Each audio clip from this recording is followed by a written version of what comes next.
Bapak Ibu semuanya. Terima kasih untuk persembahannya. Tuhan Yesus membalaskan berlipat kali ganda di setiap langkah kehidupan kita. Nah, Bapak Ibu semuanya, kita akan mendengarkan firman Tuhan yang disampaikan oleh hambanya. Menunggu hambanya maju ke depan, kita akan dulu pujian yang mengatakan, yaitu ada suka cita dalam melayani Tuhan. Haleluya.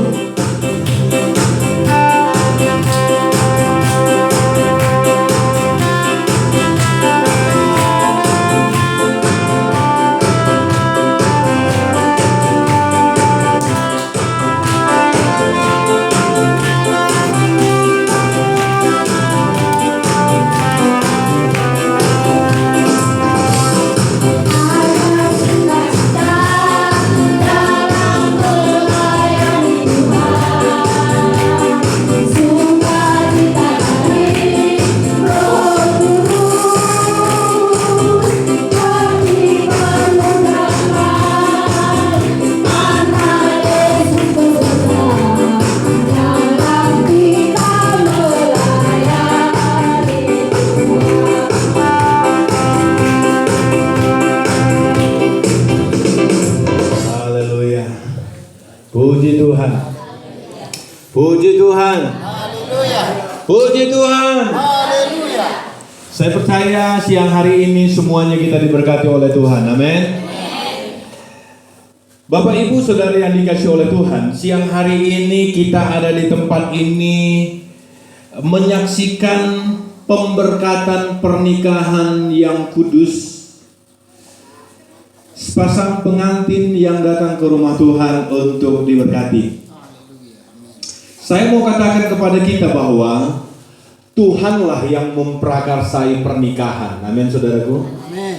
Tuhan yang memprakarsai pernikahan. Walaupun tempat berjauhan, kalau Tuhan sudah mempersatukan, maka pernikahan itu akan terlaksana juga.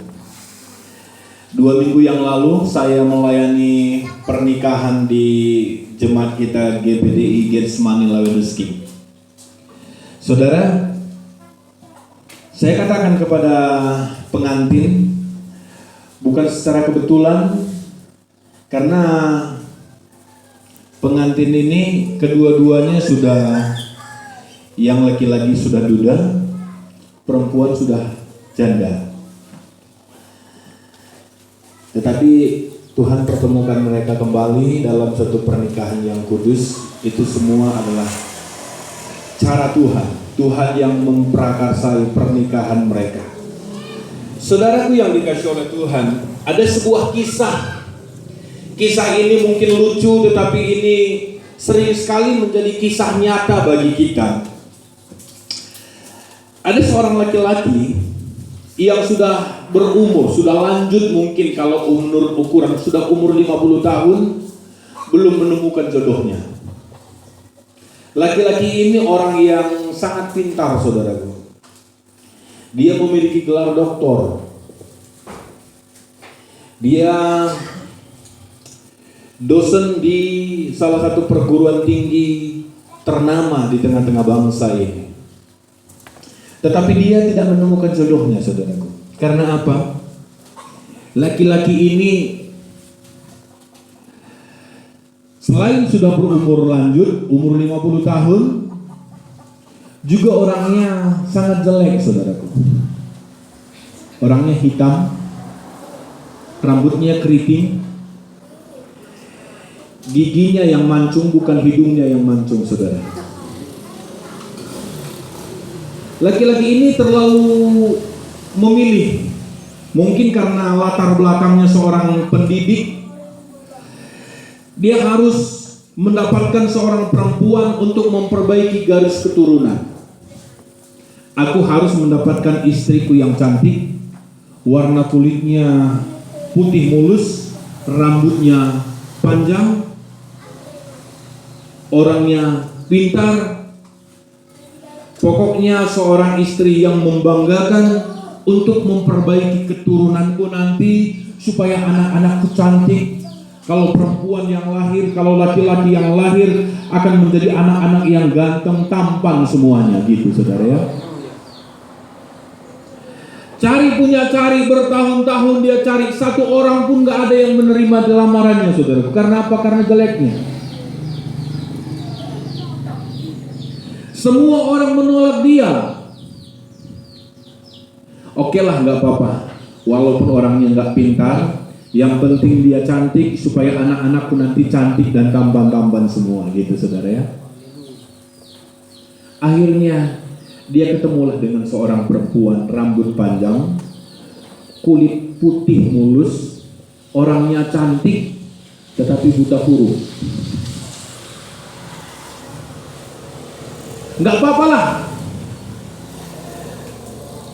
aku yakin nanti anakku akan lahir cantiknya seperti istriku, pintarnya seperti aku, gitu saudara ya. Akhirnya singkat cerita menikahlah mereka. Menikah mereka, lahirlah anak-anak bagi keluarga ini. Anaknya lahir jeleknya seperti suaminya, bodohnya seperti istrinya. Pusing kali aku melihat anak-anakku ini. Karena apa? Karena aku tadi mengharapkan anakku pintar seperti aku, cantik seperti mamaknya. Ini anakku lahir bodoh seperti mamaknya, jelek seperti aku, gitu saudara. Apa yang saya maksudkan di sini? Bahwa pernikahan itu adalah prakarsa Tuhan. Amin. Tuhan yang mempersatukan, Tuhan yang memberikan jodoh kepada kita semua. Haleluya. Jadi pada siang hari ini Siregar dengan Boru Tampu Bolon. Siregar dengan Boru Tampu Bolon ini Tuhan yang mempertemukan mereka sehingga mereka bisa masuk dalam pernikahan yang kudus pada hari ini. Amin saudaraku.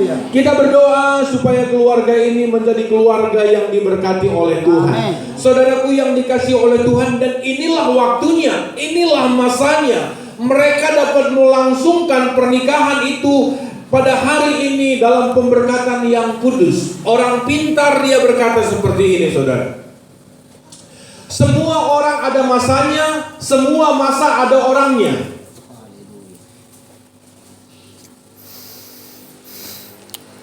Masa saya menikah tahun 95.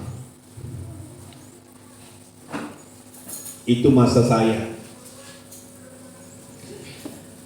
Ini masa Siregar menikah pada hari ini. Jadi semuanya ada masanya. Masanya ada, waktunya ada, orangnya ada. Oleh sebab itu saya mau mengajak kita membaca satu ayat firman Tuhan dalam Ester pasalnya yang keempat ayat 13 dan ayat yang ke-14. Ester pasalnya yang keempat ayat 13 dan ayat yang ke-14. Saya akan bacakan, begini bunyi firman Tuhan. Maka Mordekai menyuruh menyampaikan jawab ini kepada Ester. Jangan kira karena engkau di dalam istana raja hanya engkau yang akan terluput dari antara semua orang Yahudi. Sebab sekalipun engkau pada saat ini berdiam diri saja, bagi orang Yahudi akan timbul juga pertolongan dan kelepasan dari pihak lain. Dan engkau dengan kaum keluargamu akan binasa. Siapa tahu, mungkin justru untuk saat yang seperti ini engkau beroleh kedudukan sebagai ratu. Puji Tuhan. Bapak Ibu Saudara yang dikasihi oleh Tuhan, firman Tuhan ini ditulis ketika bangsa Israel ada di pembuangan di Persia pada waktu itu, saudaraku. 500 tahun sebelum Masehi. Pada waktu itu bangsa Israel ada di pembuangan Persia. Sekarang ini mereka ada di Iran, saudaraku. Persia itu Iran. Jadi waktu mereka ada di Iran pada waktu itu di dalam pembuangan, maka pada waktu itu ada raja namanya Raja Ahasveros. Raja Ahasveros ini mempunyai seorang ratu namanya Wasti. Ratu Wasti ini orangnya sangat cantik sekali. Semua orang kagum terhadap Ratu Wasti ini. Tetapi sayang sekali Ratu Wasti ini perangainya tidak baik. karakternya tidak baik. Dia tidak taat kepada suaminya. Dia memberontak kepada suaminya. Sekali waktu Ahasweros membuat pesta perjamuan makan pada waktu itu, semua pegawai-pegawai istana kerajaan yang pada waktu itu meliputi 127 kerajaan ada di bawah Persia ini. Semua kerajaan, utusan-utusan kerajaan datang mengikuti perjamuan makan yang dilaksanakan oleh Raja Ahasweros ini. Dan Raja Ahasweros ingin memperlihatkan kecantikan istrinya kepada tamu-tamu undangan yang ada. Tetapi pada waktu itu ketika Ahasweros mempunyai agenda di dalam keluarganya, ternyata si istri juga mempunyai agenda yang lain. Tidak sejalan mereka. Si istri pergi ke kanan, si suami pergi ke kiri. Si istri nggak pernah tunduk kepada suami. Akhirnya singkat cerita, Ahasweros memutuskan hubungan dengan Ratu Wasti ini dan dibuatlah pemilihan ratu kecantikan untuk Ahasweros ini. Maka pada waktu itu semua utusan-utusan kerajaan, 127 kerajaan mengutus anak-anak gadis yang cantik untuk diseleksi menjadi ratu pada waktu itu. Ketika terjadi penyeleksian, pada waktu itu ada orang Israel dalam pembuangan namanya Ester. Ester ini yatim piatu, tidak mempunyai bapak dan mama. Ester ini dibesarkan oleh pamannya, Mordekai namanya. Dan Mordekai ini mengusulkan supaya Ester ini ikut mengikuti seleksi ratu kecantikan yang ada pada waktu itu, dengan harapan Ester ini akan terpilih menjadi ratu di Persia pada waktu itu. Saudara, ketika terjadi seleksi yang sangat-sangat ketat, terpilihlah Ester menjadi ratu menggantikan Wasti. Jadi pada waktu itu derajat Yahudi di tanah pembuangan di negeri Persia terangkat, saudaraku. Dan saudaraku yang dikasih oleh Tuhan, pada masa pemerintahan kepemimpinan Ahasweros, ada satu pegawai yang sangat-sangat dihormati namanya Haman. Ahasweros ini memberikan suatu kesempatan kepada Haman ini, bahwa di negeri itu Haman ini adalah orang ketiga di negeri itu. Sesudah raja, ratu, baru Haman. Maka Ahasweros memberikan perintah supaya semua orang memberikan penghormatan secara khusus kepada Haman. Ketika Haman keluar pintu gerbang, di situ ada Mordekai, orang tua angkat Ester ini. Ketika Haman ini keluar, semua tunduk memberikan hormat kepada Haman. Tetapi Mordekai tidak melakukan itu, karena Mordekai ini adalah orang yang takut akan Tuhan. Dia mengambil suatu kesimpulan, penghormatan yang sesungguhnya hanya diberikan kepada Tuhan.